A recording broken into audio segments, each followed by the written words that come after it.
boa tarde, tudo bem? Tudo bem por aí? Muito sol, gente, tá tranquilo? Temperatura tranquila para vocês? Não, né?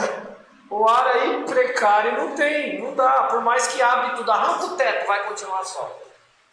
Afinal de contas está a 30 e poucos graus, né? Pois bem, é um prazer estar aqui mais uma semana com vocês, enfim, continuo falando sobre história do Brasil. Futuramente a gente começa a entrar um pouquinho na frente de história geral, mas por enquanto eu vou continuar aqui tratando os assuntos pertinentes à história do Brasil. É o nosso terceiro encontro, ou seja, a nossa terceira semana. Parto eu do princípio que a gente já está, a grosso modo, mais soltos aí, mais próximos, temos mais afinidades aí, então vamos tentar enquadrar o curso dentro de uma obesidade mais clara. Insisto, se eu estiver falando muito rápido, levante as mãos e peça para eu me coordenar conforme as suas necessidades. Então vamos rapidinho recapitular o que a gente vem falando, haja vista, estamos aí na terceira semana. A gente está conversando sobre as formas de entender o Brasil na perspectiva europeia, tudo bem? Então o Brasil só passa a ser, de fato, configurado numa perspectiva europeia. Assim nos faz pensar muitas coisas, que é o que a gente vem falando de forma compulsiva. Se o Brasil existe na perspectiva europeia, o Brasil passa a ser uma colônia de exploração. Tudo bem, turma? Colônia de exploração é alguém que tem uma necessidade só, ser explorado. Por quem? Aspas. Descobriu o Brasil em abril de 1500, que é a coroa portuguesa. Portanto, nós somos uma colônia de exploração da metrópole portuguesa. Feito essas dadas objeções, e a gente já conversou disso de outras formas, começa-se então a história do Brasil. Na perspectiva europeia, insisto e vou ser chato, perspectiva esta, economicista. Tudo bem? Feito relativamente isso, o que a gente deve perceber? Portugal então veio buscar as mesmas coisas que o seu vizinho de território, a Espanha, veio buscar nas Américas, metais preciosos. Tinha? Não tinha, hashtag vazou, partiu, rolou o tal abandono. Esse período é marcado aí por 3 décadas de abandono. Abandono porque a coroa portuguesa não inicia um processo sumário da exploração territorial do nosso país. Ei, professor, nesse abandono quer dizer que não tem ninguém que explora. Quer dizer que a gente não forneceu nada para a coroa portuguesa? Sim, fornecemos, a gente já trocou um pouquinho essa ideia. O Brasil, nesse contexto, é explorado por um judeu convertido ao cristianismo, conhecido como Fernão de Noronha. Estou abrasileirando o nome dele aí. Esse cara, no litoral de Pernambuco, ele explorou o pau-brasil. E esta madeira tinha uma duplicidade importante na esfera econômica. Ela era vendida enquanto madeira e também a sua tinta era utilizada para tecer os tecidos da região de Flandres e outras regiões europeias. Beleza? Então havia razoavelmente, por esses 30 anos de aspas, abandono, um processo de povoamento, visando, no entanto, explorar a nossa grande costa litorânea. Nesse cenário de abandono, expedições europeias vieram para cá, enfim, vem uma galera para cá, franceses, ingleses, em geral, que a gente vai trocar ideia. Num processo, os maiores foram, não obstante, os holandeses, que hoje a gente vai falar deles aí por conta do ciclo do açúcar, e aí, a partir de 1530, justamente porque a coroa portuguesa perde o monopólio da Rota da Seda, região onde dava mais lucro para ela, dada essas proporções de cenário de abandono, e vendo pelo seu retrovisor francês chegarem e explorarem o nosso litoral, os portugueses começam a, evidentemente, criar uma forma de ocupação mais prática ao nosso território. E essa ocupação mais prática ao nosso território, a gente falou isso na semana passada, em particular na semana passada e na nossa primeira semana, ou seja, criou um sistema de administração, visando dividir para explorar. Como, professor, não lembro, esqueci, ou seja, vai criar a partir de 1534 esse sistema que a gente já falou na aula passada, na verdade, já falamos na retrasada também, estou recapitulando para eu avançar nesse título aqui, nesse cenário, a gente vai falar sobre economia no Brasil colonial. Então aqui, a partir de 1534, perdão, a coroa portuguesa, na figura do Dom João III, tem nome o cara para dar aí, né? Então Dom João III é o cara que cria um cenário de administração colonial aqui no Brasil, visando explorar o nosso território de forma mais eficaz. Dom João III é o nome do rei de Portugal, que trouxe da África e das Antilhas esse sistema que lá fluía numa natureza perfeita. feita, beleza, turma? Chamado então de sistema de capitanias hereditárias. Esse sistema visava, insisto, administrar, centralizar e, portanto, para a coroa portuguesa dar uma contrapartida mais eficaz. Que contrapartida é essa, professor? Econômica. Haja vista que nós somos uma colônia de exploração, turma, então a coroa portuguesa visava apenas explorar a nossa territorialidade. Nesse cenário de exploração, esse sistema que dividiu o nosso território em 15, vou simplificar assim, beleza? Em 15 regiões, as 15 não foram tão felizes do ponto de vista administrativo, não foram tão fiéis do ponto de vista dos lucros e das questões econômicas. Portanto, a coroa portuguesa, percebendo que esses lucros eram minoritários, ela decide substituir esse sistema e trazer o mais eficaz, conhecido então de governo geral. Esse sistema foi criado em 1548, concomitante a ele existe também o sistema de capitanias hereditárias. Os dois vão cair em 1808, quando Dom João chega, questões de guerras napoleônicas que a gente vai falar lá na frente, e aí muda essa relação de colônia e de metrópole. Razoavelmente, por mais que eu esteja falando pra caralho aqui, parte disso aqui a gente já conversou, beleza? Creio eu que na aula passada e na retrasada a gente já iniciou esse processo, evidentemente, de diálogo sobre esse cenário de colonização. Então, galera, como ficar gravado essas aulas lá no canal, você tem acesso lá no canal das aulas no tarde, hoje, no final de semana, enfim.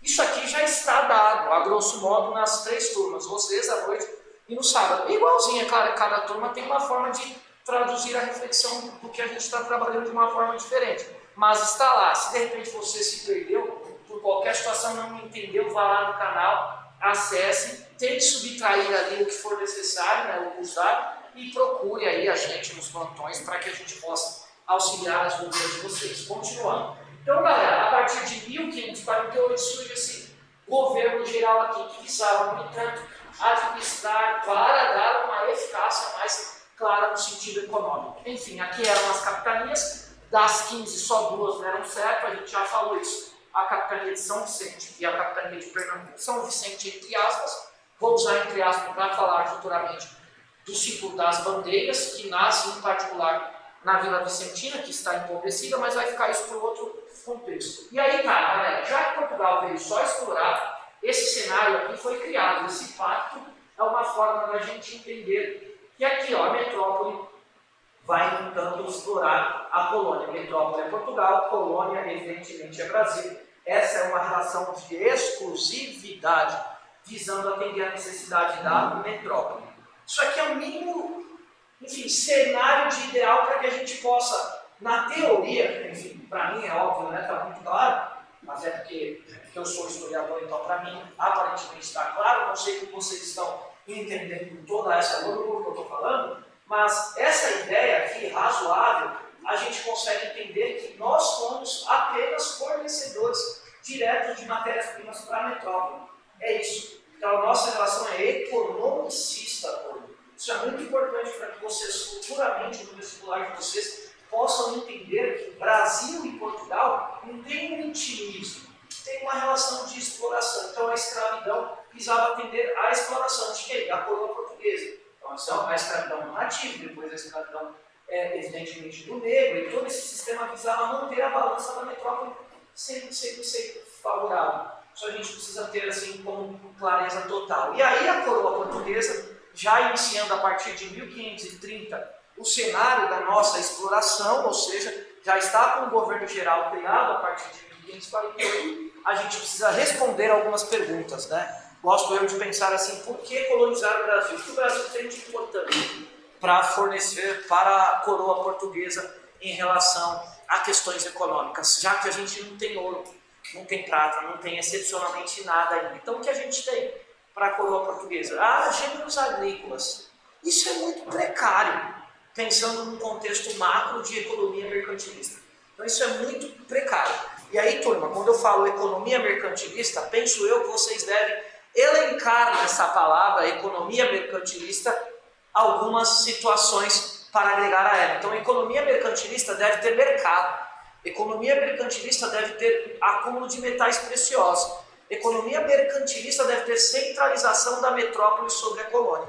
Economia mercantilista deve manter a tal balança comercial favorável. Economia mercantilista é alguém que explora algo que de fato não era, aspas, ainda evidentemente explorado. Então o Brasil passa por essa ótica de economia mercantilista, mesmo não tendo o Brasil metais preciosos. Então a cana-de-açúcar vai atender esse processo de abastecer a economia de mercado do qual a coroa portuguesa tanto almejava. E aí, turma, tem uma parada aqui para a gente pensar e responder por que a colonização começa com a exploração no Nordeste e por que a gente vai explorar a cana-de-açúcar. Não é por acaso que a coroa veio e falou, ei, açúcar. Não, tem todo um processo, beleza? Primeiro a gente precisa lembrar que a coroa portuguesa explorou a África primeiro. E lá ela explorou a África e a cana-de-açúcar foi produzida lá para atender às necessidades dessa economia que eu estou chamando de mercantilista. Beleza? Então lá deu certo, e visto que lá deu certo, as condições de lá da África eram relativamente, no que diz respeito à geografia, no que diz respeito ao solo, no que diz respeito ao clima, relativamente parecida com o que foi encontrado no Nordeste. E aí a coroa portuguesa falou, olha, vamos fazer o seguinte, só vamos exportar Ctrl+C e Ctrl+V, simplificando, é óbvio, as nuances, né? A coroa portuguesa falou, ei, lá tem o que? Terra. No Brasil, como tinha muitas no contexto que a gente está trabalhando na África. Então, terras são latifúndios. Lá também na África e aqui no Brasil tem o que? Além de latifúndios, mão de obra. Lá na África, escrava, o negro, que no Brasil, o negro da terra, que é o índio, a mão de obra nativa. Então, são dois itens aí. O terceiro vai produzir para exportar. O quarto é a monocultura, mono de uma produção de uma cultura, que na África foi cana, no Brasil também seria cana.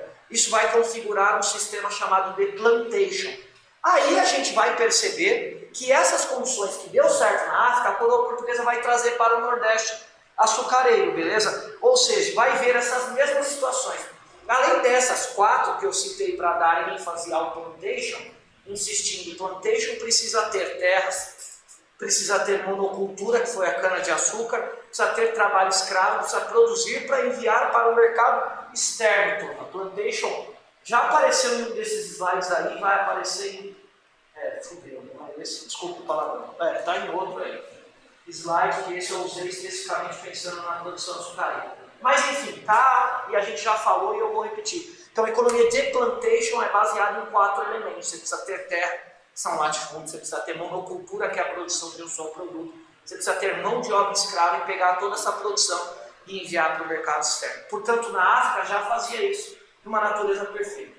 Aí Portugal começa a administrar aqui de forma centralista em 1530 e traz esse sistema para o Nordeste, tanto para Porto Seguro, mas especificamente falando para as cidades de Recife e de Olinda, beleza? Em Pernambuco, começa a fazer esse sistema. Então, produziu açúcar no Brasil, primeiro, para dar lucro. Segundo, para garantir uma centralização de um determinado produto. E terceiro, não obstante, além de todas essas situações, era para garantir a territorialidade. Então, essas situações, tecnicamente, já me fazem pensar que Portugal, vendo isso, vai justificar a partir disso uma forma de centralizar e iniciar uma exploração mais efetiva visando o lucro. Tá, isso é simples. Agora tem outras perguntas para a gente pensar que diz respeito a esse cenário inteirão que eu estou conversando, que é o cenário do Brasil açucareiro, o cenário da exploração da cana-de-açúcar.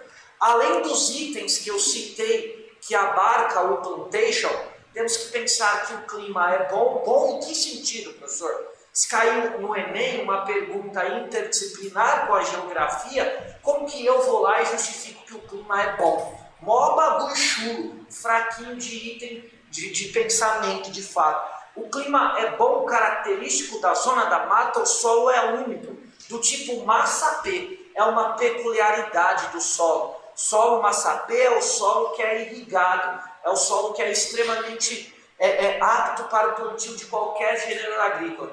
Professor, quer dizer então que em todo o litoral brasileiro é assim? Não. Aí tem aquele professor de geografia de vocês, que eu acho que é o Caio, o nome dele, né?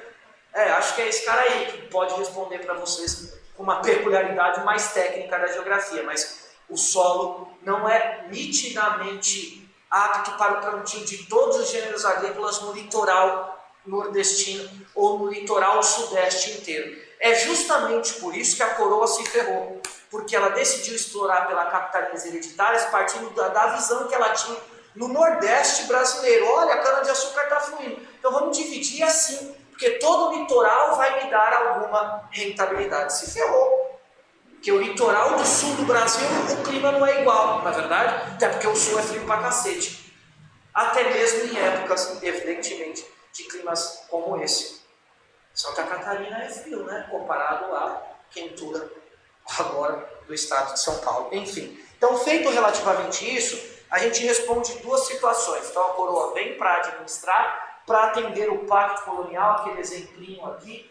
Deste modo, o açúcar vai virar o primeiro grande produto para a coroa explorar. E aí, iniciando um cenário de exploração açucareira, a gente precisa pensar que essa situação vai levar a coroa a montar, em particular no Nordeste, uma sociedade baseada na produção do açúcar, uma sociedade inteira voltada para essa estrutura, senhores de engenho. Então eu preciso montar um engenho. Que tipo de engenho eu vou montar? De trapiche, que usa a mão de obra animal e que usa também a mão de obra humana do escravo? Ou eu vou fazer um sistema de parceria, que é com os holandeses, e vou criar uma possibilidade mais tecnológica, vou usar assim mesmo pensando no século XVI, para me trazer mais lucro? Então faço uma parceria, trago os holandeses para cá, que já produzem nas Antilhas em escala maior, com técnicas diferenciadas, e trago esses caras para cá para administrar junto comigo essa produção. É relativamente isso que a coroa portuguesa vai fazer no século XVI, até porque Portugal não produzia açúcar em larga escala. Quem produziam eram os holandeses, que pode aparecer no seu vestibular até meados do século XVII com o nome escrito de Flamengos. Flamengos não é do time do Rio, não. Flamengos porque eles viviam numa região chamada região dos Países Baixos, e a independência dos Países Baixos, que tem a Holanda, e além da Holanda, a Bélgica, ocorre no século XVII.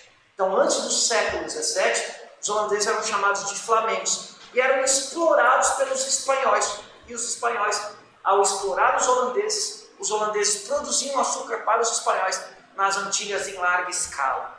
Justamente porque os holandeses, além de comercializarem uma dinâmica mais eficaz economicamente falando, eles usavam o tal chamado moinho hidráulico, que usa, evidentemente, a própria água como uma forma de apontar uma dinâmica economicista mais eficaz. Ou seja, no Nordeste tem água em algumas regiões, em algumas até de sobra, em particular na região onde montou os primeiros engenhos, foram as regiões de Olinda e Recife, tudo bem, turma? Ali Portugal começa a entender que merecia, na teoria, essa parceria com os holandeses. Ei, professor, está falando pra cacete, deixe mais claro em relação a essa parceria. Então a gente está falando do ciclo do açúcar, galera. Já que o Brasil foi explorado para garantir a necessidade econômica de quem explorou, que é Portugal, a nossa história é voltada para os interesses econômicos. Aqui a gente vai falar do escravo, aqui a gente vai falar do índio, no que diz respeito às suas raízes. A gente vai falar e se preocupar com a mulher. Não, para quê? Aqui a gente vai falar de quem quer explorar e ponto. É esta necessidade, até aqui nesse cenário iluminista, que a gente vai tratar dessa forma, beleza? Depois aqui que a gente vai mudar um pouquinho, porque o iluminismo vai trazer o liberté da liberdade, o igualité da igualdade e o fraternité da fraternidade. Vai demorar pra cacete. Até aqui a gente vai ser ainda colônia de exploração até os 47 do segundo tempo. Então a gente precisa falar da dinâmica que Portugal criou aqui no Brasil. Olha, já falei do solo, do clima, do conhecimento do produto, porque Portugal explora primeiro a África e produz na África primeiro o açúcar. Esse produto tem uma grande aceitação lá fora, e aí Portugal precisa fazer uma parceria com os holandeses, que eu chamei de flamengos, beleza? Então essa parceria vai resolver algumas coisas e vai transformar a coroa portuguesa nos maiores produtores de cana-de-açúcar do planeta. Mas por que, professor? Os holandeses vão resolver as dificuldades com o transporte, o refino. Olha, que situação a palavra refino agrega. Refinar é trabalhar o açúcar numa necessidade para deixar ele mais claro, mais branco. Porque o açúcar antes era barreado, muito parecido com o que hoje a gente chama mascavo. Muito parecido. Não estou dizendo que é, tudo bem, nem tem essa propriedade para afirmar. Mas quando o açúcar era barreado, a aceitação era menor lá fora. E os holandeses veio dar uma dinâmica de refino mais eficaz, garantindo a questão da resolução do transporte e a comercialização. Então, todo esse sistema vai garantir essa necessidade econômica aqui, ó, plantation.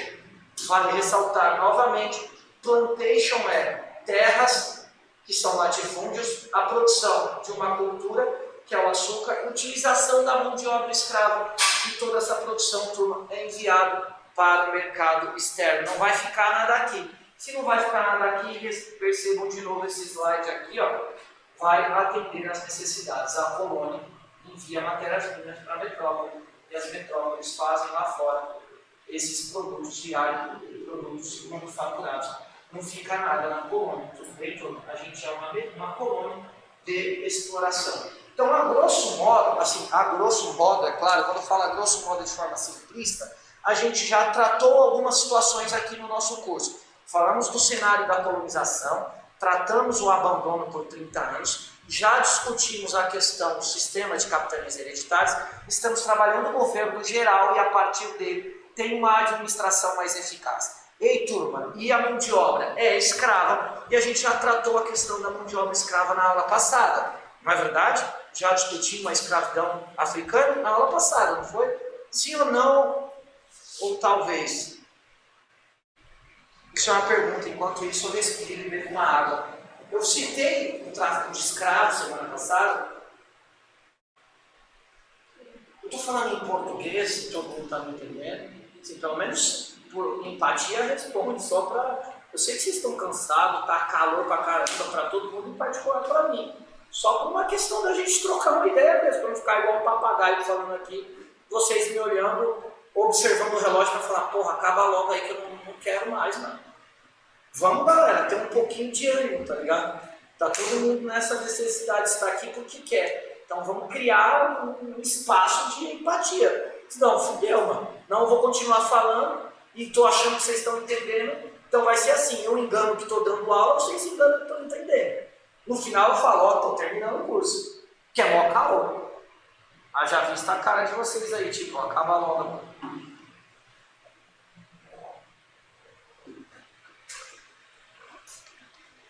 Continuando. Então não falei, ninguém respondeu, pressuponho que eu não falei. Enfim. Esse sistema só vai ter sentido se nós tratarmos ele observando um cenário maior, o cenário da escravidão. A escravidão deve ser entendida dentro de duas formas. A primeira necessidade para que a gente entenda a escravidão é uma chamada de tradicional, quer dizer que já existia, tecnicamente falando, escravidão no continente africano, antes do português botar o pé lá. Tudo bem? O que eu estou me referindo, os vestibulares falam sobre escravidão tradicional. E aí eu quero deixar muito claro isso, se tiver dúvida, perguntem, porque para mim é muito importante que vocês saibam isso, porque até desmistifica um pouco a ideia de que o branco só fez a escravidão porque a escravidão já existia entre os negros. Então a gente precisa tomar muito cuidado quando vai falar sobre esse assunto, porque ele é muito importante para que a gente entenda o hoje. Vejamos, a África é um continente, não é um país. Ei, professor, que colocação idiota, eu já sabia, cara. Sim, legal, já sabiam. É um continente com 54 ou 52 países. Pode ir ao Google e me confirmar, mas dá mais de 50, certamente. Logo, tem mais de 1.088 grupos étnicos, quer dizer que numa mesma região, por exemplo, no mesmo estado, tem vários povos falando várias línguas. Tudo bem? Quer dizer, são culturas diferentes numa mesma localidade. Isso me faz pensar que se há culturas diferentes numa mesma localidade, quer dizer que, vou usar um exemplo, eu sou do reino de Gana, e aqui está o reino do Mali. Eu do reino de Gana vou iniciar um processo de ocupação visando tomar o reino do Mali. E professor, quer dizer que é por isso que eles são selvagens? Quer dizer que por isso que eles são bárbaros, porque a guerra faz parte do cotidiano africano? Não, caralho, faz do branco também. Não é verdade? Os romanos não fizeram guerra e dominaram o mundo inteiro, são brancos, não é verdade? Enfim, é quando a gente fala da comunidade negra, a situação pode ser interpretada de outra. Então eu sou do reino do Mali, enfim, do reino do Mali, e aqui é o Reino do Congo. Então eu inicio um projeto de expansão territorial, ocupo o Reino do Mali, destrono quem estava ocupando o Reino do Mali, e toda a população do Reino do Mali vai virar o quê? Do Reino do Congo? Escrava. Ora, mó tranquilão pensar isso. Quer dizer que as guerras e as lutas sempre fizeram parte da história humana, sim. Num determinado período que a gente está tratando aqui, cenário, época moderna, absolutismo, mercantilismo, as grandes navegações, Portugal chegou na África. Falei isso na semana passada, no primeiro dia de aula. Em 1415, Portugal ocupou uma cidade no litoral africano chamada cidade de Ceuta. Ao ocupar lá, começa a expansão portuguesa do território africano. Quer dizer que começa, eu não estou afirmando que Portugal vai dominar a África inteira, até porque é plural a África. Há vários povos, há várias línguas, há vários reinos. Todavia, há reinos que Portugal nunca dominou na África, até porque a organização de algumas regiões na África estava muito à frente de organizações de povos brancos, tudo bem? Já eram muito mais evoluídos e organizados, com pessoas morando em cidades muito mais do que na Europa. Isso é fato, turma, beleza? Então vou usar esse exemplo. Portugal chegou na África a partir de 1415. Ei, professor, quando começa o tráfico transatlântico entre oceanos, oficialmente em 1559, a coroa portuguesa, com o apoio do Papa Urbano III, oficializa a escravidão transatlântica. Caralho, fudeu então. Quer dizer que o Papa apoiou a escravidão transatlântica? Sim, ora, se não sabia, note agora aí o nome do Papa. Urbano III, ano é 1559, a igreja apoiou a escravidão dos negros. É por quê? Que ela não gostava de negro? Obviamente tem um sentido aí econômico e um religioso inserido para explicar esse porquê. 1559, Papa Urbano III baixa um decreto este que proíbe primeiro a escravidão dos nativos nas Américas. Primeiro passo é o Papa vai baixar um decreto proibindo a escravidão dos nativos, dos índios nas Américas. Lembrem que existe a hashtag Companhia de Jesus. Então proíbe, vem a Companhia de Jesus para catequizar os infiéis que são os índios. Aí Portugal, junto com a igreja, começa a catequizar os índios nas Américas inteiras, e aí está faltando mão de obra para produzir a cana-de-açúcar, caralho. Alguém precisa trabalhar nos engenhos, não é verdade? Já que o índio não vai trampar mais. Esse alguém vai ser o negro. Só será porque a igreja vai criar uma forma de justificar. O primeiro passo é a escravidão dos nativos, acabou. E acaba dos nativos, precisa substituir alguém, porque esse sistema só funciona se houver alguém escravizado para produzir esse sistema e atender essa necessidade. Caso contrário, não funciona. Aí, calma, tem que ter uma justificativa maior para deixar claro isso. Como assim? Por que o negro? Por que não o branco? Para o Papa, e não sou eu, turma, a gente está falando de 1559, século XVI, para o Papa Urbano III, escravizar os negros era a única forma deles chegarem à salvação. É essa porra aí mesmo, desse termo. Salvação. Só chegariam à salvação se eles passassem pelo sofrimento. A escravidão. Pera, professor, por quê? Caralho. Mas por quê? E a igreja que faz isso? Pois bem, vamos lá. O continente africano foi tecnicamente, isso é tecnicamente só, tá? Foi tecnicamente explorado por vários grupos religiosos no mundo. Não só pelos cristãos, tudo bem?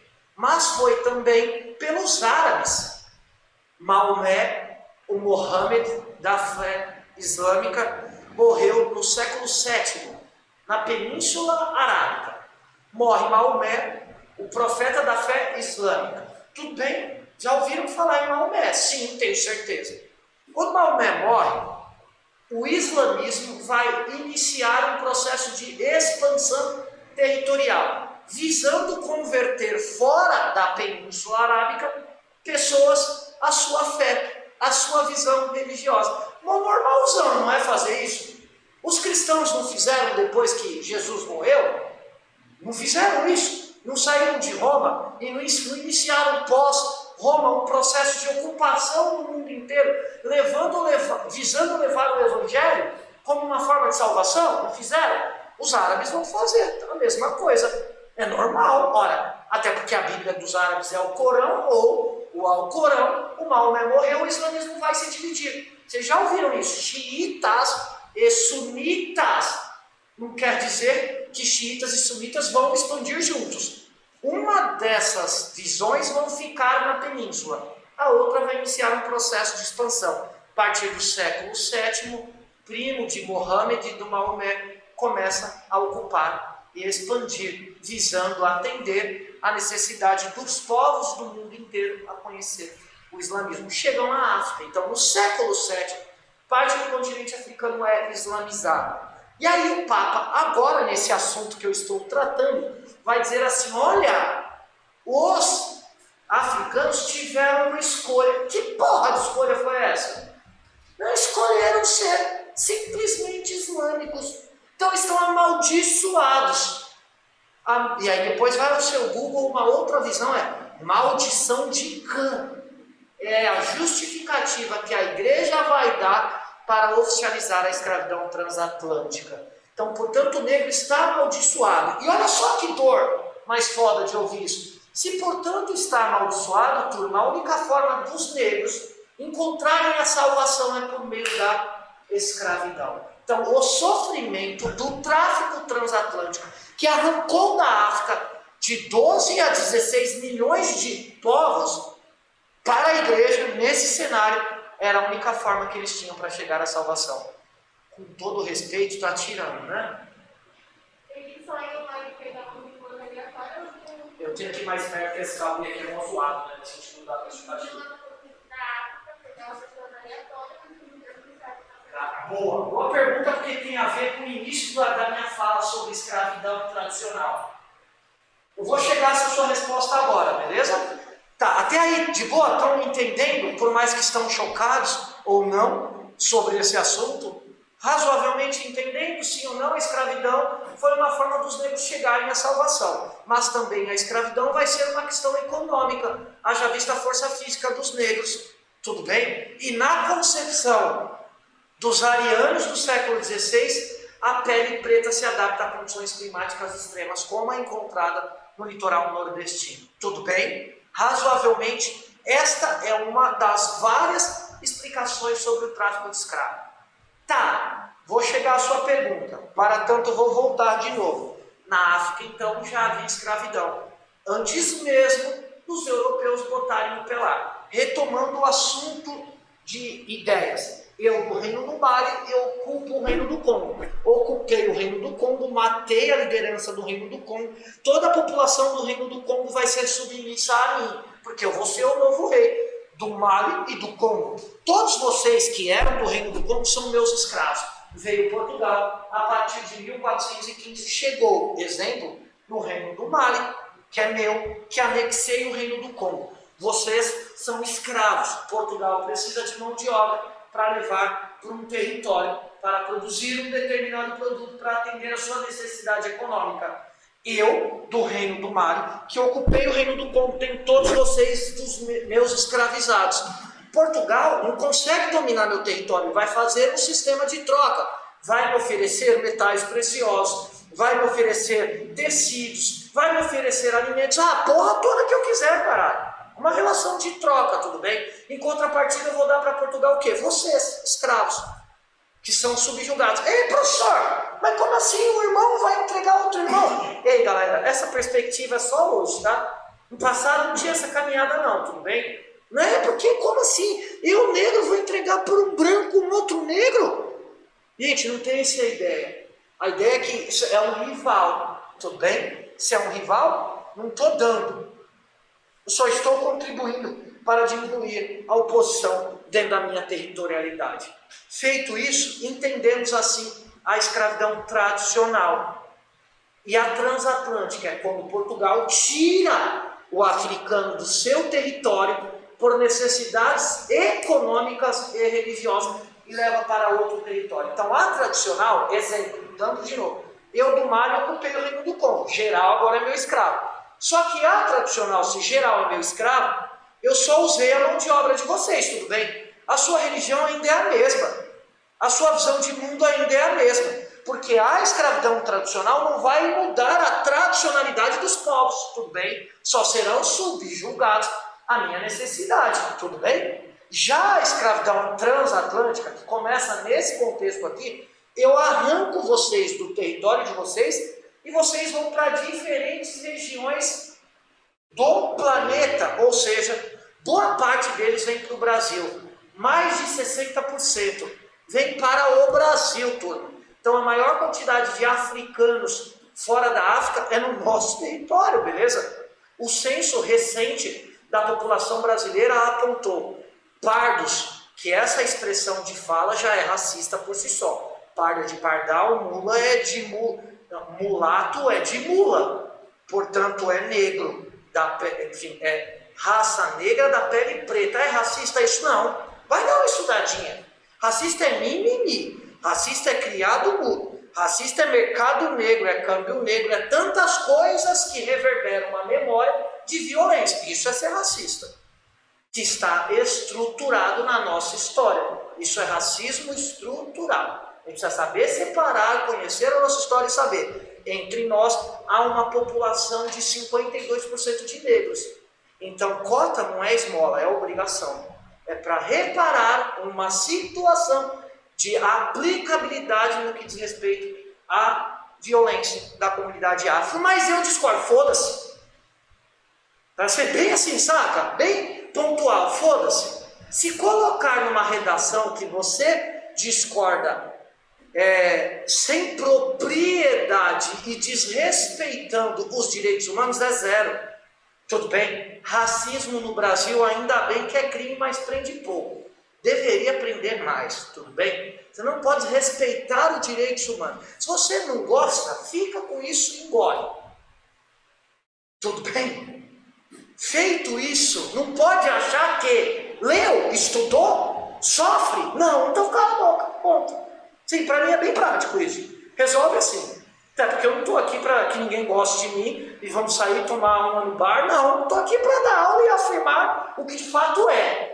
Há demais, aí você pode, se quiser escrever na sua redação e zerar, beleza. Do mais, está lá, justificado por uma lei. Racismo é crime. 52% da população brasileira é composta de afrodescendentes. Mas eu, preto, não gosto da cota. Foda-se, fica com essa sua situação calada. Porque isso me inferioriza. Aí é a mesma coisa do branco dizer que existe racismo inverso. Aí é o poste mijando no cachorro, né? Pra mim não tem nenhuma necessidade. Nenhum nexo, nenhum sentido. Pra mim. Mas eu, enfim, você é você. Como que você pensa. E eu estou embasado em história, em ciência, por aí vai. Então tá, voltando, né? Porque aqui no Brasil todo mundo acha. Ainda mais de um tempo pra cá. Tá todo mundo se empoderando nas redes sociais, lendo nada, entendendo pouco, espalhando fake por aí a roubo. Fala muita porcaria, então. Por isso é o meu cabelo. Então ficar assim, ó. Enfim, brincadeiras à parte, voltando pra cá. A escravidão transatlântica, 1559. Acho que consegui te responder, né? Qual é o seu nome? Vitória. Então, a Vitória havia perguntado há pouco, eu falei, segura a peteca aí, e daqui a pouco eu respondo. Mais ou menos sobre essa caminhada da escravidão tradicional pela transatlântica. É mais ou menos isso, né? Refazendo sua pergunta, só para a gente continuar aqui.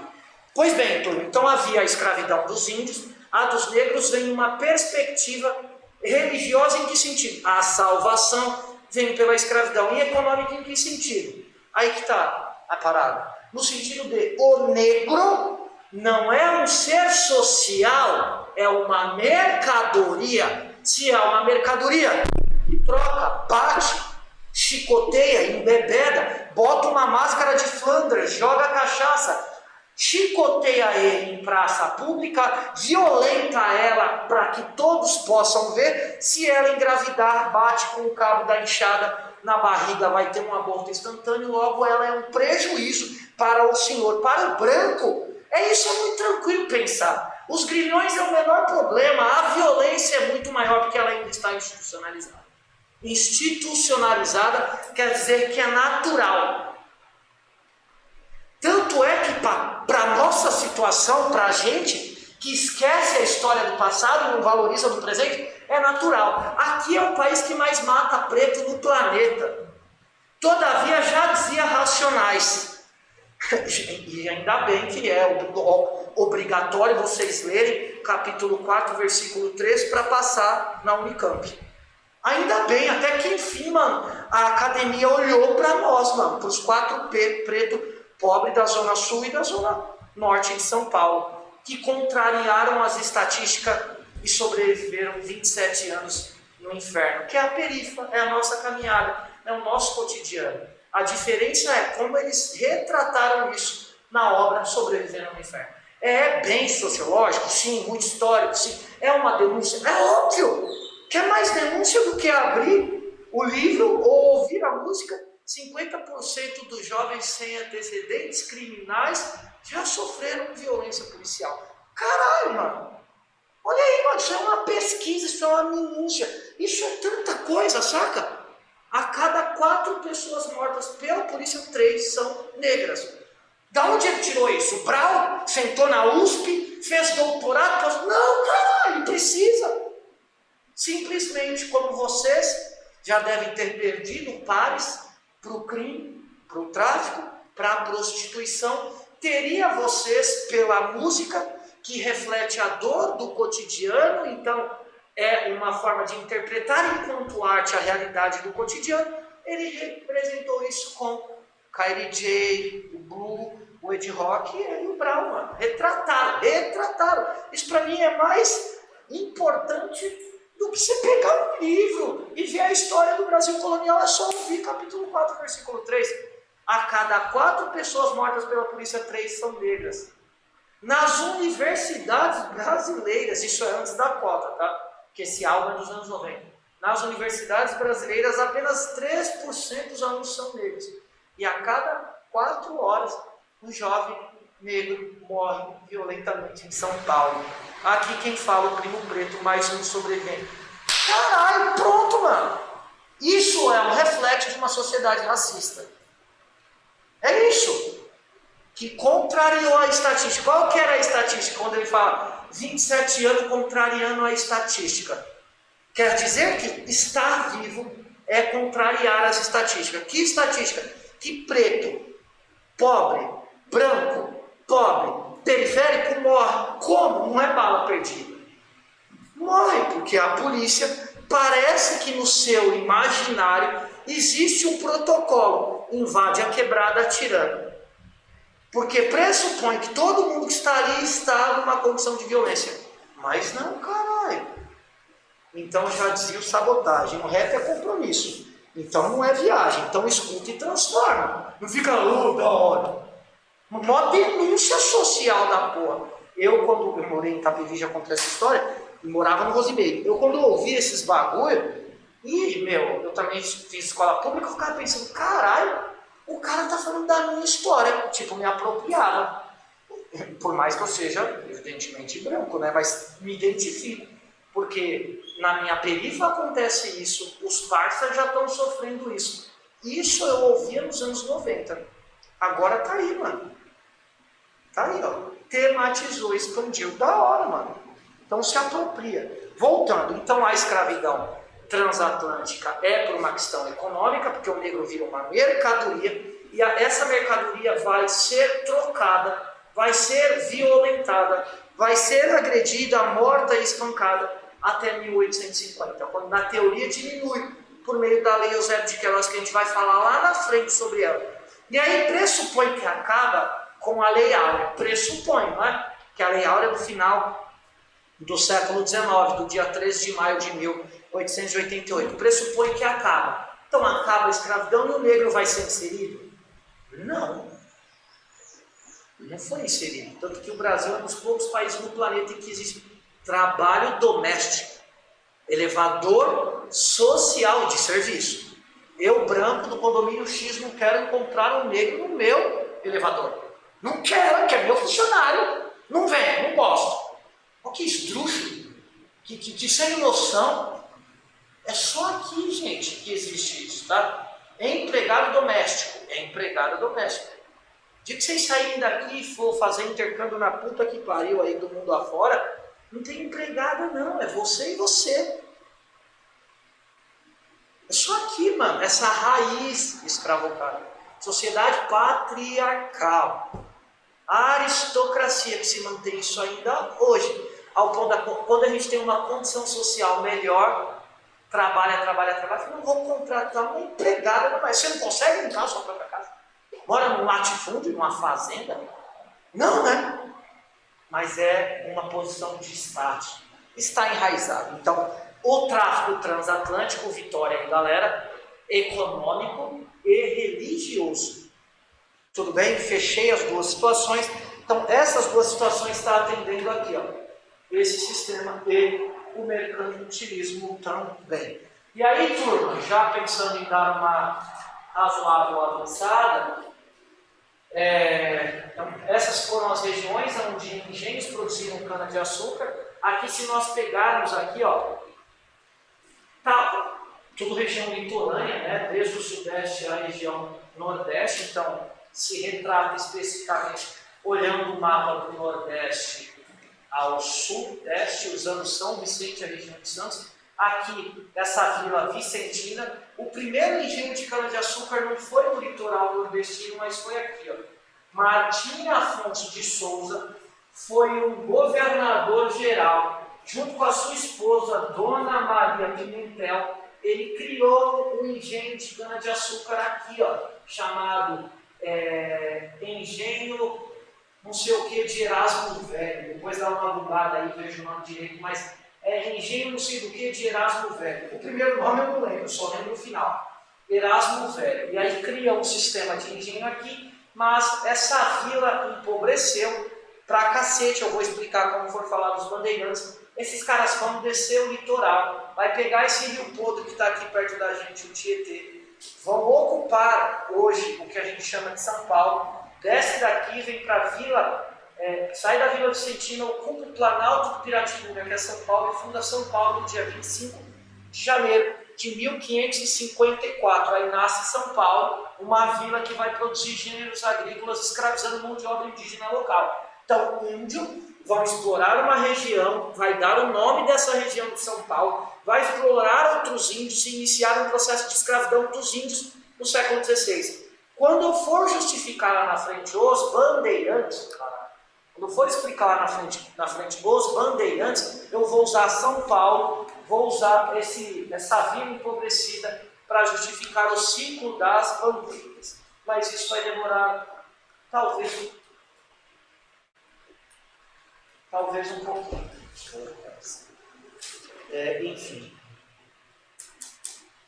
Tá. Professor, além da cana-de-açúcar, o Brasil vai produzir o que mais? Olha, turma, eu não sei o tanto de vestibulares que vocês já prestaram na vida passada de vocês, também nem me diz respeito.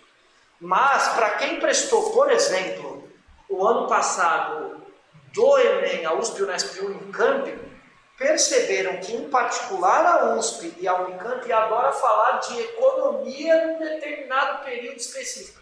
E a desgraçada põe um mapa ainda para fuder com vocês, literalmente prejudicar o imaginário interpretativo de vocês. Ou seja, no que diz respeito à colônia brasileira, que é explorada pela metrópole portuguesa, o primeiro ciclo é esse. Qual é a durabilidade deste?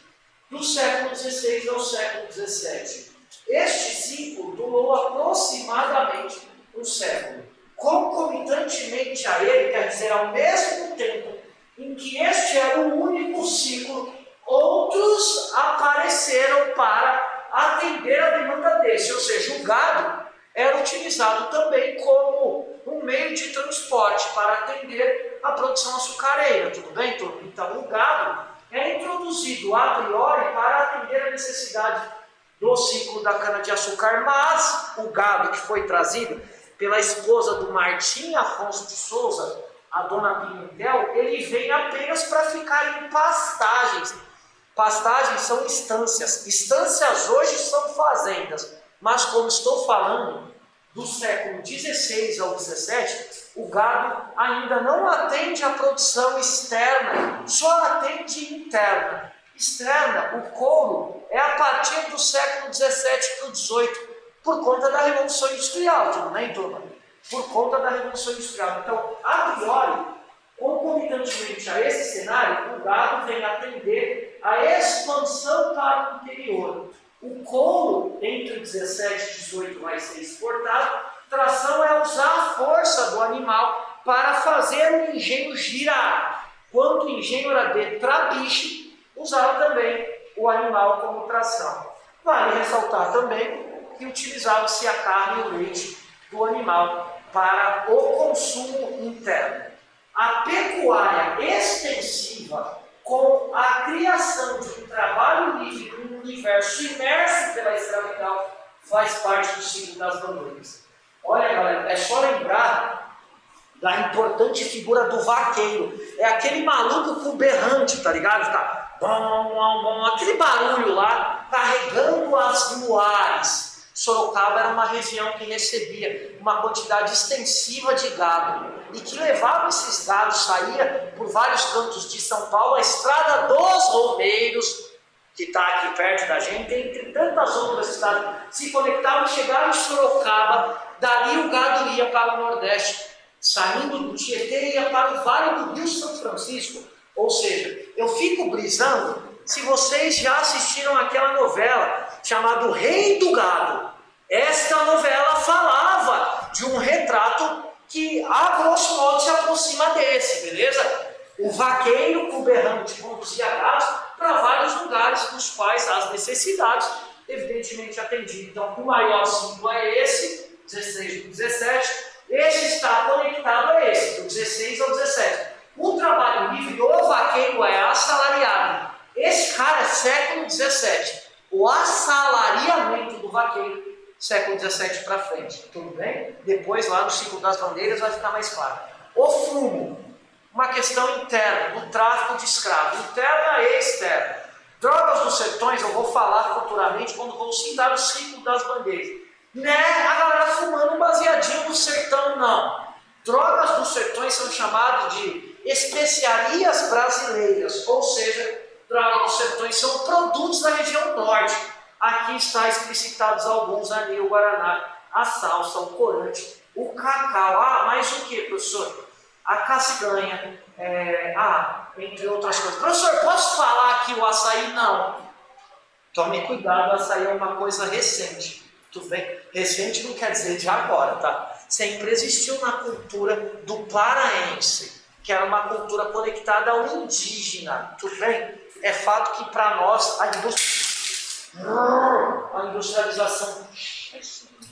industrialização do produto só vai atender a uma necessidade atual. Isso aqui é tão meia boca, que se cair quebra fácil. Desculpa, você levantou a mão para fazer uma pergunta quando eu esbravejei. No ciclo do açúcar do século 16 ao 17, certo? Isso, certíssimo. Mas termina no 17? Não, boa pergunta, não. Ele declina no 17, mas ele vai ser substituído pelo ouro no 18 por conta do ciclo das bandeiras. Substituído não quer dizer que vai acabar a produção açucareira. Vai acabar o monopólio, quer dizer, o domínio de Portugal, especificamente numa região. Porque Portugal vai perceber que, por conta do ouro, o valor desse produto era maior do que a cana-de-açúcar, tudo bem? E aí o que Portugal vai fazer? Essa galera que está aqui no Nordeste vai migrar, vai acontecer um êxodo, beleza? O cara vai sair daqui, exemplo, isso aqui é um mapa. Ele vai sair do Nordeste, vai chegar nas cidades históricas de Minas, os bandeirantes vão encontrar cidades históricas, em particular a primeira Caeté, de Caeté para frente as chamadas cidades das Minas Gerais, Diamantina, Vila Rica, Mariana. Essa Mariana todo mundo lembra, né? Como o Bruno Matias. É que a gente é um povo sem história. Não a gente, alguém quer apagar a nossa história. Mas não esqueça não, tá, gente? Essas duas cidades foram devastadas por minérios de uma empresa que explora lucros e a população da região. A Companhia Vale do Rio Doce é a responsável por matar pessoas e não pagar até agora nenhum centavo para as famílias. Tudo bem? A gente não pode esquecer isso, gente. Isso é foda. Voltando aqui, declina no 17, porque o ouro aparece no 17 pelos bandeirantes. A maioria do nordestino, porque o ouro traz ainda hoje uma alegria das pessoas terem encontrado a sua riqueza, sai daqui e chega no Sudeste, começa em Minas a explorar o ouro. A gente vai falar desse fenômeno futuramente, mas não acaba, tá? Muito boa a sua pergunta, porque como a gente está pensando numa perspectiva econômica, a gente pressupõe de fato que, não tem mais interesse econômico, eu vazo. Sumariamente sim, mas quer dizer que ainda colonos locais produzem a cana-de-açúcar para subsistência. Eu produzo para eu sobreviver. A maioria das pessoas declinaram do Nordeste foram para o Sudeste. Interessante sua pergunta. E aí o ciclo do ouro vem no final do 17 para meados do 18. Mesmo. Enfim, turma.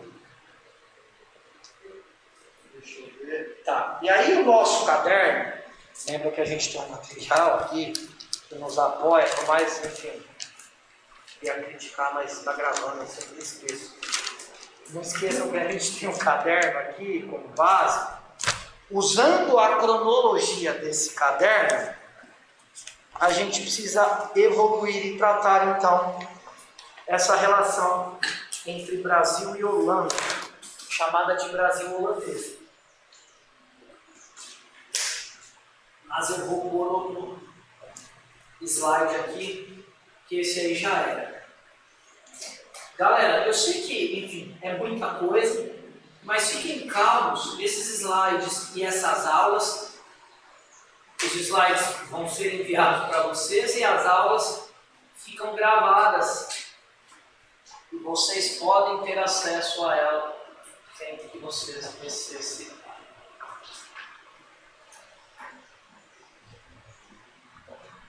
Vai falar dessa parada aqui agora. Esse aí era o sistema de quotation, essas características. Enfim, esses slides é só pedir depois para o nosso parça lá que está ali, ó, tudo que ele envia para a gente.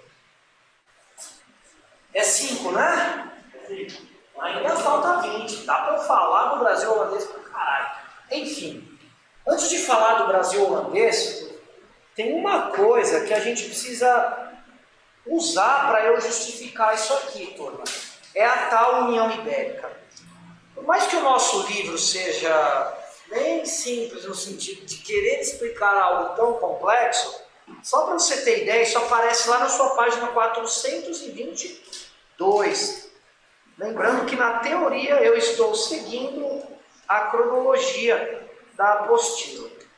Vamos lá então conversar sobre isso. O primeiro passo que eu queria falar com vocês é pensando se os holandeses vão invadir o Brasil, alguma coisa acontecendo aqui.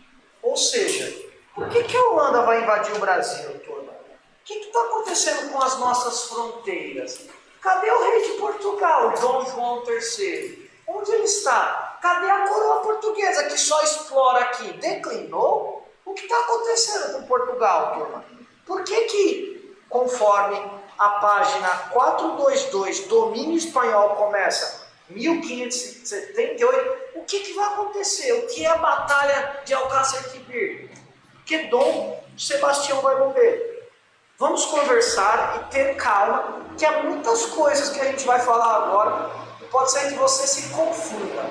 A ideia aqui é, se você se confundir, pergunte. Não deixe as informações passarem e vocês não tirarem as dúvidas, beleza? Vamos lá.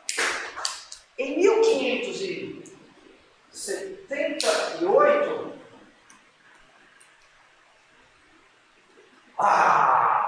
ó, e consegui fazer as duas coisas junto. Quer dizer que eu não sou tão limitado quanto pareça, né? Vamos lá. Sou sim, porque ele foi no lugar que eu não queria.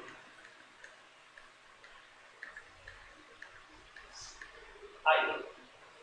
Então vamos começar por esse bagulho aí, ó. União das Coroas Ibéricas. Que porcaria. Que aí, vou apagar isso aqui só para a gente brincar com a lousa com uma parada. Para isso eu precisava de uma ajuda. Se vocês quisessem participar comigo aqui, refletir comigo sobre uma situação. O que dá direito a Portugal explorar o Brasil, além dele ter, aspas, descoberto nosso território a partir de abril de 1500, é o fato de Portugal ter, junto com a Espanha, a assinatura de um tratado, que é, não obstante, uma linha imaginária que divide o Atlântico. Como que é o nome desse tratado mesmo? Exato, está vendo como vocês são foda? Tratado de Tordesilhas. Esse tratado, turma, garante para Portugal, por exemplo, que ele tenha X léguas. Não vou afirmar quantas, tudo bem? Porque é muitas informações acontecendo, mas este tratado inviabilizaria, por exemplo, que qualquer outro povo europeu viesse para cá. Que não seja, por exemplo, a Espanha, que já divide o território com a gente na linha imaginária. Logo me faz pensar que se o Brasil expandir e ocupar a terra da Espanha, vai dar treta. E vai dar, lá na frente a gente vai ver que tratados vão surgir para tentar reaver o de Tordesilhas, mas a treta é com a Espanha. E aí, beleza, são dois católicos que ocupam as Américas, beleza. Mas, para que a Holanda invada aqui, Portugal, enquanto dominador do nosso território, declinou. Declinou no sentido político mesmo, de fato. Quer dizer que quem governa Portugal não governa mais. É isso que a gente tem que pensar. Porque se governasse, jamais a Holanda ia colar na nossa grade, dominar a Bahia ou tentar, e de fato dominar Pernambuco, de 1630 a 1654. Ou seja, ninguém ficou aqui de 1630 a 1624 à toa. Quer dizer que há um declínio da coroa portuguesa nesse período. Mas vamos lá, por etapa. O que está acontecendo no mundo?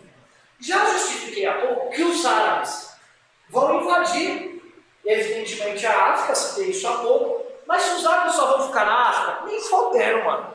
O mais gostoso de estudar a história é saber que os árabes, que não são cristãos, vão dominar também a Europa.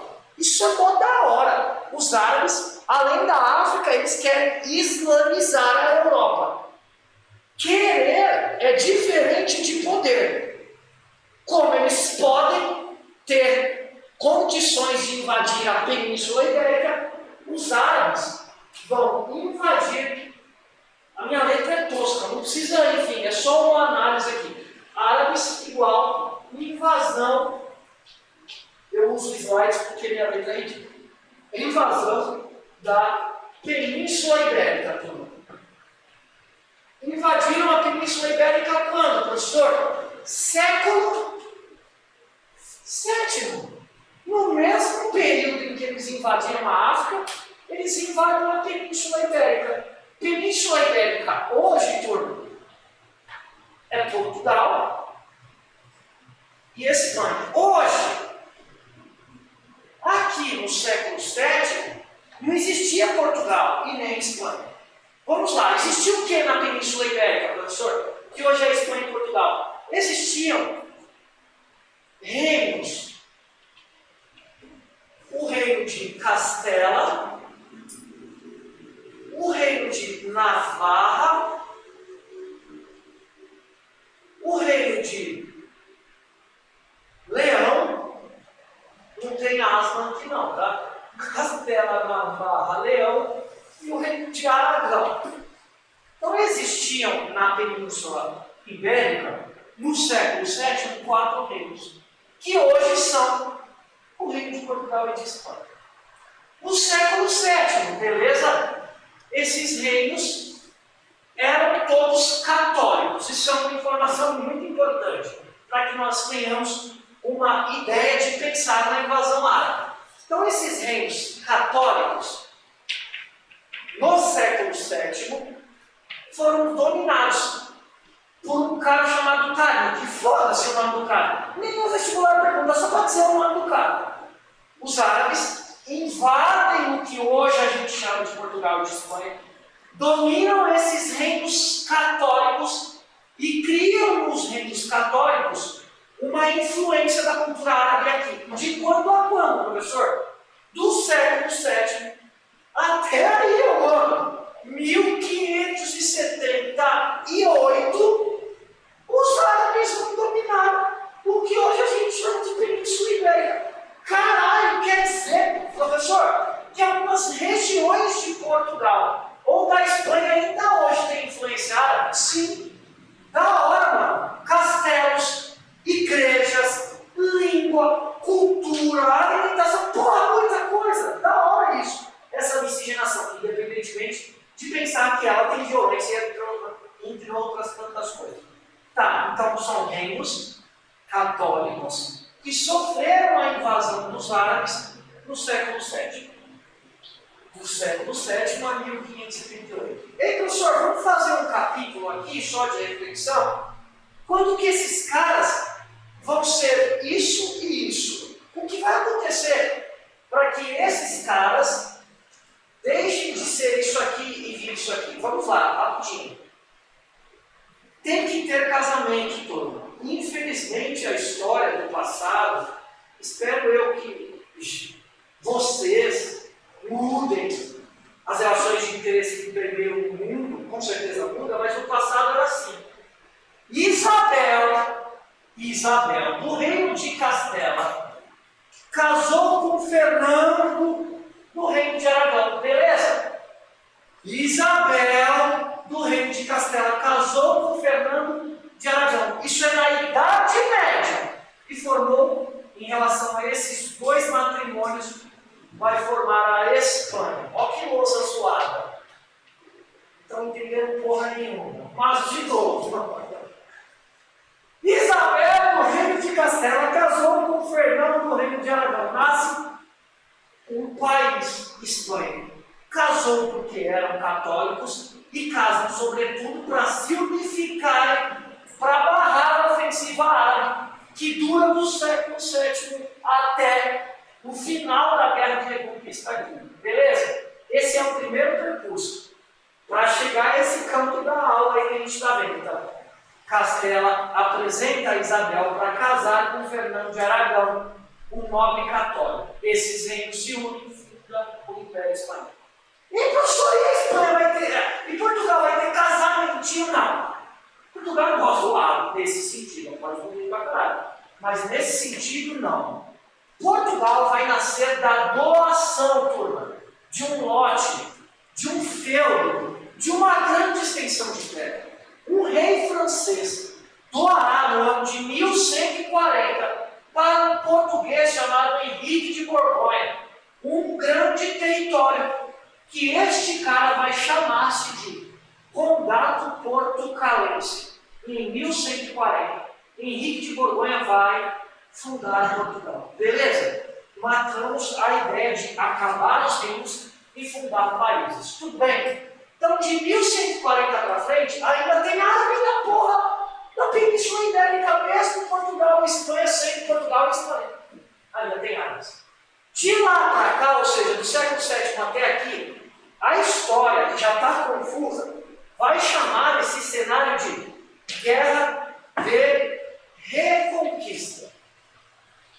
Reconquista no sentido do território e reconquista no sentido religioso, ou seja, esses povos já formados enquanto Espanha e Portugal querem guerrear contra os invasores árabes e reconquistarem o seu território do ponto de vista territorial e o seu território do ponto de vista religioso.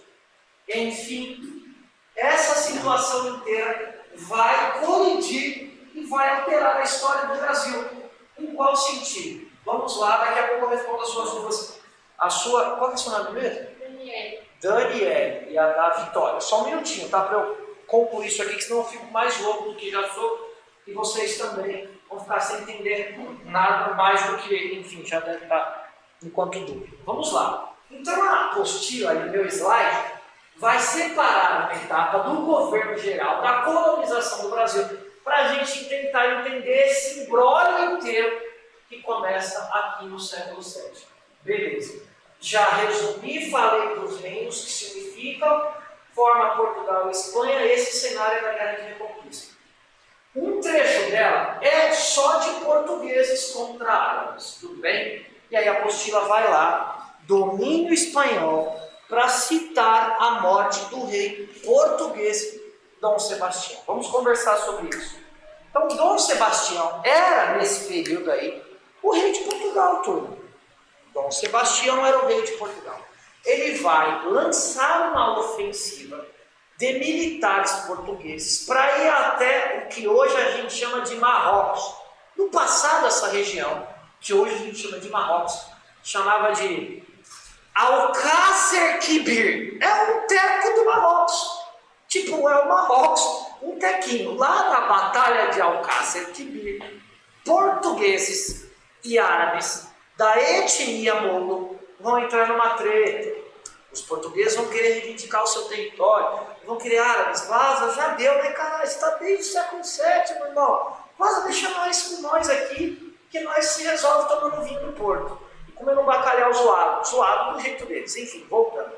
Então essa guerra vai durar um tempo extenso, mas o seu final é em 1578. Final por quê? Os portugueses, enfim, conseguem vencer os árabes e expulsam os árabes de uma vez por toda da Península Ibérica, porque eles venceram os árabes na Batalha de Alcácer Quibir, que é atualmente um teco do Marrocos. Mas qual é a treta? O rei de Portugal morreu, caralho.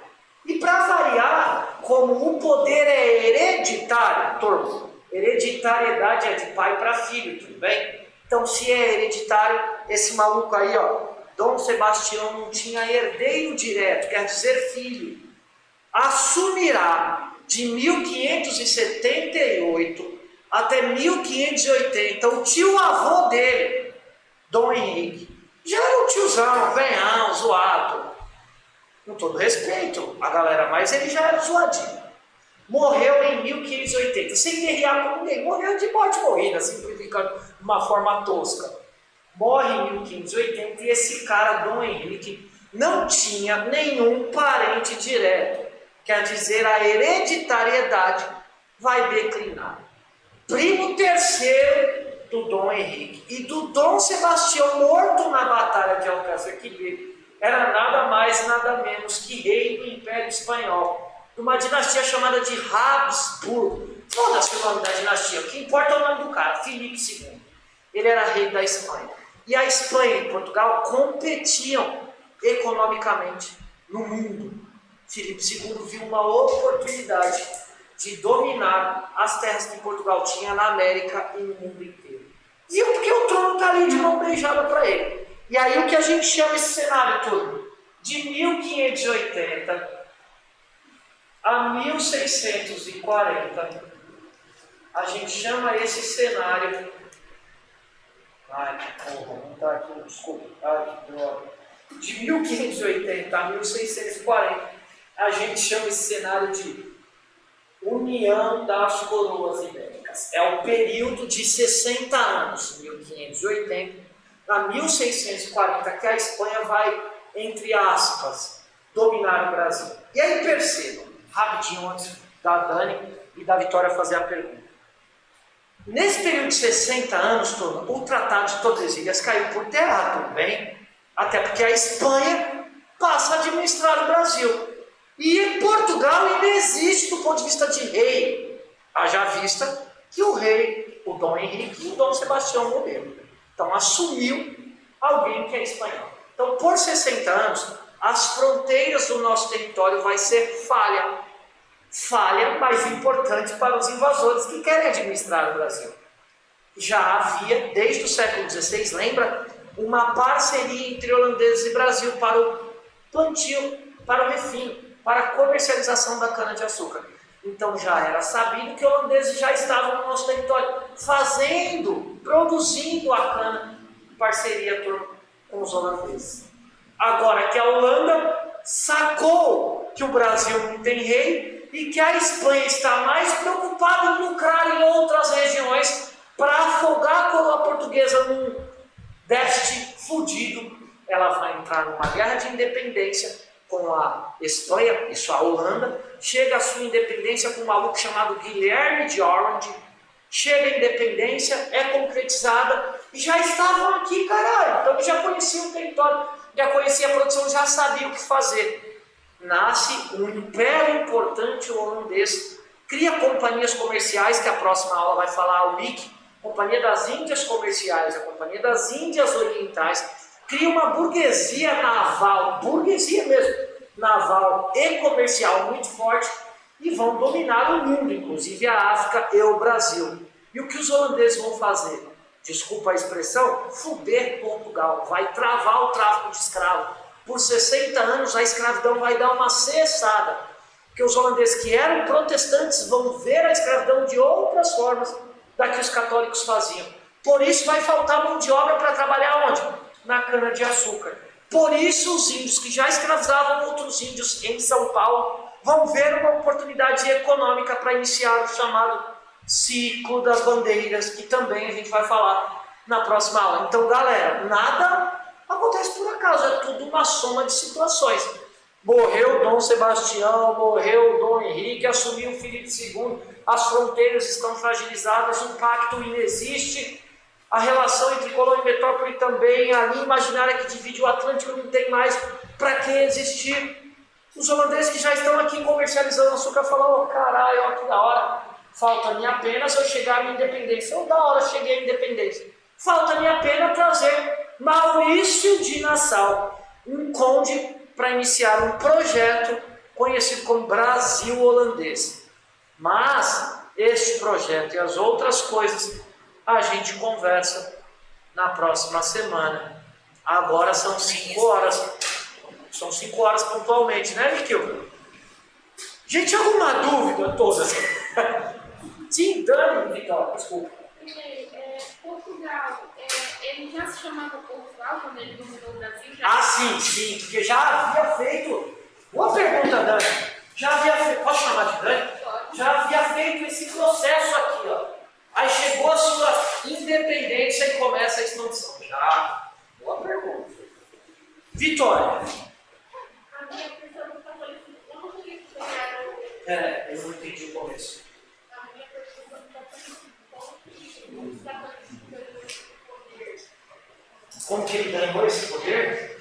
Em Portugal ou tipo no Não, mundo? não todo. Ah, tá. Começa com Roma. Isso vai vir futuramente na aula geral, mas só para te deixar aqui. Roma era um império pagão. Quer dizer, pagão são pessoas que não têm uma fé, a grosso modo. Jesus, de fato, existiu historicamente falando. Então, não vou falar numa questão teológica, porque, enfim, nem me compete a isso. Historicamente, Jesus existiu, é verdade. Ele era negro, é verdade. Nunca foi branco, é verdade. Era negro. Beleza? Jesus era negro. Enfim, mas a história branca desmistifica isso. E aí, esse império que Jesus vai criticar, eu vou ficar aqui por causa da câmera, tá, Vitor? Esse império que Jesus vai criticar, vai matar Jesus, vai se arrepender e vai virar cristão. Quando esse império, que era ateu, ou seja, pagão, se transforma em império cristão, Roma vai expandir também em nome do cristianismo e vai virar o maior império territorial e religioso do mundo. Quando Roma cai no século V, a gente vai falar isso em aulas de História Geral do Futuro, cai só a administração romana, a igreja não, porque cai a administração romana no ocidente da Europa, mas Roma está no oriente, vai criar o Império Bizantino, Justiniano, Constantinopla vai nascer com Constantino, e lá no Oriente Médio, que já existe Maomé, que já existe Império Árabe, agora chegou o Império Cristão. Olha quantas tretas, mano, vai rolar concomitantemente a isso.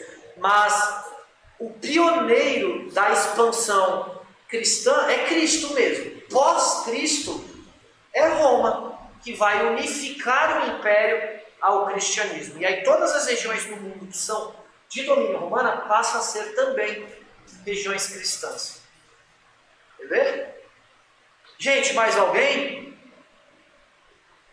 Já dizia o poeta da música popular, tá tranquilo e favorável?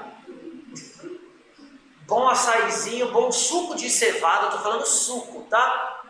Não é aquele negócio que não pode falar que tá gravando, né, Miquinho? Aquele suquinho de cevada amarelinho com espuma, nesse calor, esse suco faz um bem para a saúde, é diurético, quebra todas as questões de pedra no rim, esse suco é melhor que caldo de cana. Pode ter certeza disso. Fiquem à vontade que o Miquinho já deixou pago alguns aí fora para vocês, tá? Gente, boa tarde, obrigado por estarem aí, bom descanso, tamo junto, valeu.